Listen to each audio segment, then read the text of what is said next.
L'explication de quelques prénoms français d'origine grecque. Alexandre. Ça vient du grec Alexandros. Alexin, ça signifie défendre, protéger, et andr, c'est une racine lexicale qui signifie l'homme. Le sens littéral, c'est donc celui qui protège les hommes. C'est un nom qui est très ancien puisqu'on le trouvait déjà chez les Grecs mycéniens de Crète, mais c'est un nom qui va surtout être popularisé plus tard avec Alexandre le Grand, le roi de Macédoine. André. Ici, on retrouve la racine andr, l'homme, qu'on retrouve dans Alexandre. Mais à l'inverse du prénom Alexandre, ici, le prénom André désigne plutôt une qualité, une description. Le prénom Andreas évoque donc la virilité, la force, le courage.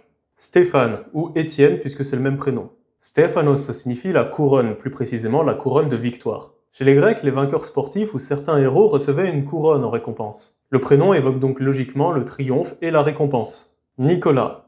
Ça vient du prénom Nikolaos. Niki, c'est la victoire, et Laos, c'est le peuple. Donc Nikolaos, ça veut dire celui qui apporte la victoire au peuple. Georges.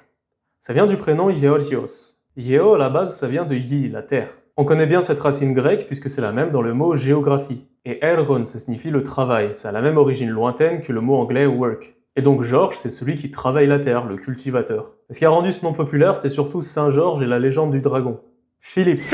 C'est issu de Philippos. Philin, ça veut dire aimer, et hippos, c'est le cheval. Donc Philippos, c'est littéralement celui qui aime les chevaux. Il faut savoir qu'autrefois, bien avant les passion équitation, le cheval, ça représentait surtout la richesse et le prestige militaire. Donc porter ce prénom, ça témoignait d'un statut social élevé. D'ailleurs, c'est le nom de Philippe II, roi de Macédoine et père d'Alexandre le Grand.